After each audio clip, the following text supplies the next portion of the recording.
Assalamualaikum warahmatullahi wabarakatuh. Welcome back to my YouTube channel Tika Rahmalifa. Kali ini aku mau share informasi yang penting banget buat kamu para pencari kerja, yaitu 14 berkas yang wajib kamu lengkapi sebelum melamar kerja. Kira-kira apa aja ya? Nah, pokoknya stay tune terus di video aku, dan jangan lupa like, comment, and subscribe video ini.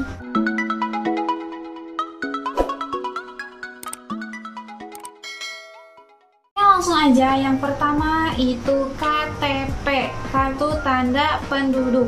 Bagi kamu yang belum punya KTP, mohon maaf, kamu belum bisa melamar pekerjaan. Atau bagi kamu yang memiliki KTP sementara, itu sudah bisa melamar pekerjaan. KTP ini harus dipastikan online ya, tapi kalau belum online pun ada beberapa perusahaan yang membolehkan. Tapi lebih baik kamu harus mendaftarkan secara online ya, KTP, ataupun KTP-nya juga harus berlaku selama seumur hidup. Yang kedua itu ada NPWP.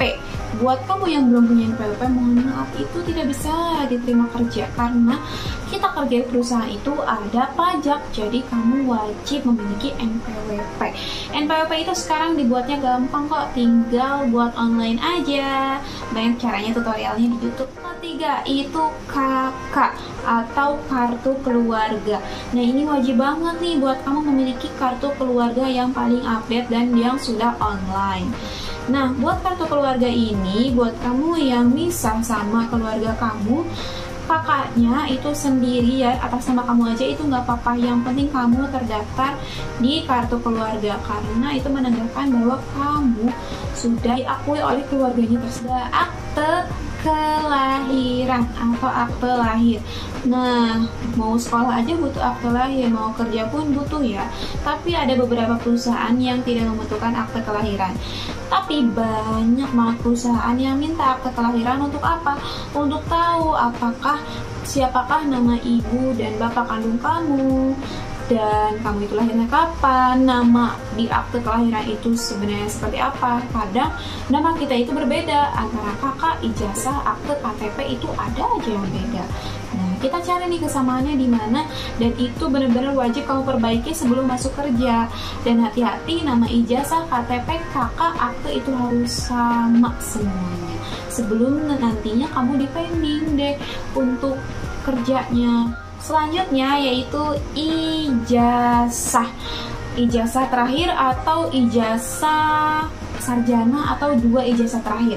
Misal nih kamu kuliah sampai D3 dan lanjut lagi extension S1, itu bisa melampirkan 2 ijazah. Nah, ini sebenarnya ijazah itu ijazah terakhir ya. Untuk lamaran operator itu ijazah boleh dari ijazah SMK. Sekarang itu minimal kerja biasanya minimal SMA atau SMK ya, atau MA atau sederajat. Nah, untuk kamu yang melamar untuk jadi staff, manager, supervisor, dan lain-lain, pokoknya staff ke atas, itu melampirkan ijazah mulai dari D3, S1, S2, bahkan S3. Nah, mulai dari D3 itu kamu boleh melampirkan, jika kamu extension ke S1, 2 lampiran ijazah boleh. Lebih bagus, dan pastikan nama ijazah itu tidak ada kesalahan. Sebelum kamu harus memperbaiki, ketika kamu akan join, kamu harus memperbaiki sendiri. Oke, selanjutnya yaitu SKCK. Nah, di sini SKCK itu harus dipastikan sedang hidup. Jangan sampai kamu mencurangi SKCK, misalkan ditutupin di fotokopian supaya tanggalnya enggak ke di-tag gitu kan, itu tidak boleh. Itu bisa aja HRD itu tahu, dan bisa jadi kamu nggak jadi join karena kamu melakukan pembohongan. Nah, apa salahnya kita bikin SKCK baru ketika SKCK kita sudah mati atau kita perpanjang SKCK-nya? Itu memang sih ada biaya administrasinya, tapi kalau kata aku itu penting banget, karena nggak boleh ada pembohongan ya, daripada kita nggak jadi keterima kerja kan. Selanjutnya ada surat lamaran. Nah, sebenarnya ini lanjut ya, surat lamaran dan CV, ini ada 2 nih. Nah, surat lamaran sama CV itu sama nggak sih? Itu beda. Surat lamaran itu surat lamaran saya, misalkan surat lamaran itu biasanya yang tandanya itu ada tanggal, terus yang terhormat, HRD, bla bla bla, dan saya mengetahui pekerjaan ini dari mana, terus isi dari amplop coklat, misalkan amplop coklat ya, isi dari lamaran saya ini ada misalkan fotokopi KTP, lalalala, dan lain-lain. Nah, itu adalah surat lamaran kerja. Kalau CV itu riwayat hidup kita ya, misalkan kita memperkenalkan diri kita minimal maksimal sebenarnya 1 lembar aja.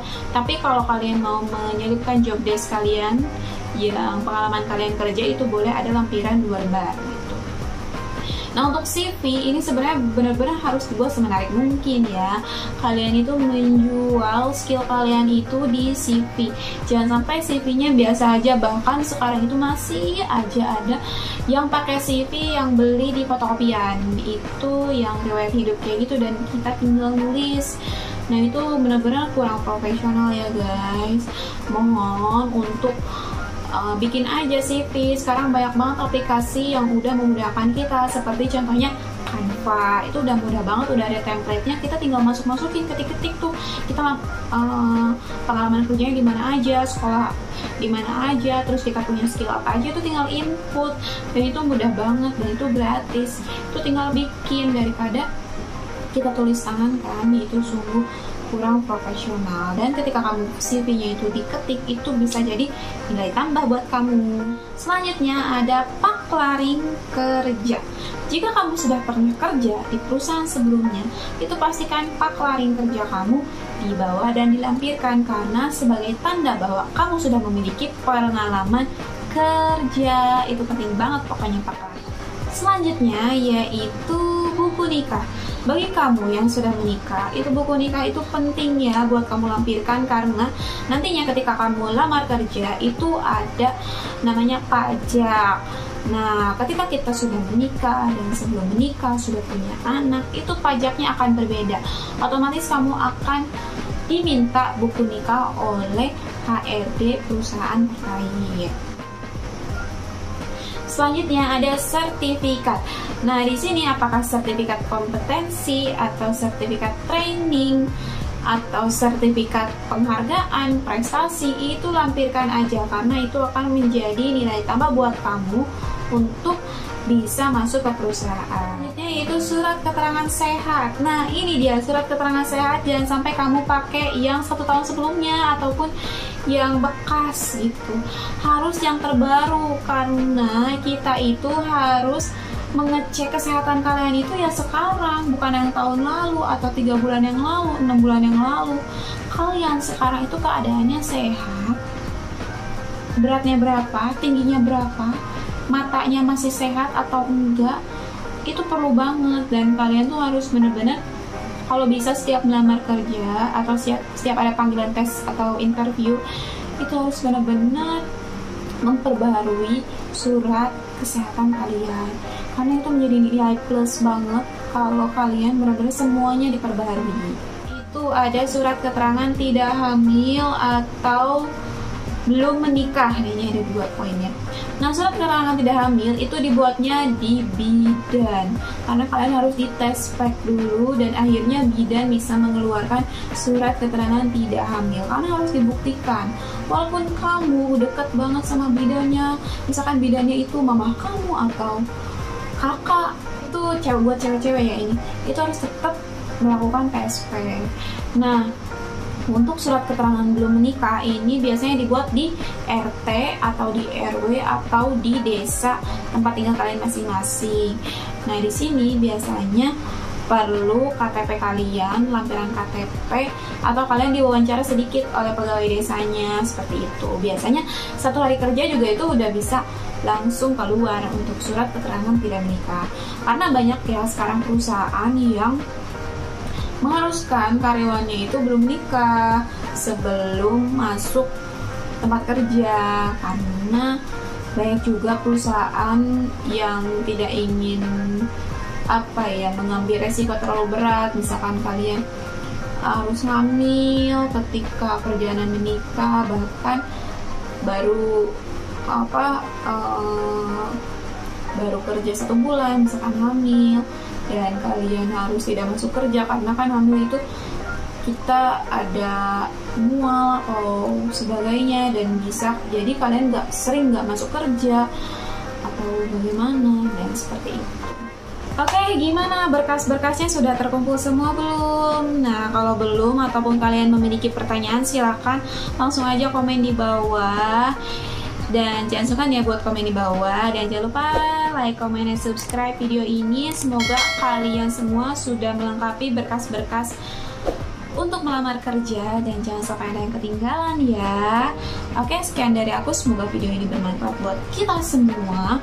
Terima kasih. See you on next video. Bye bye.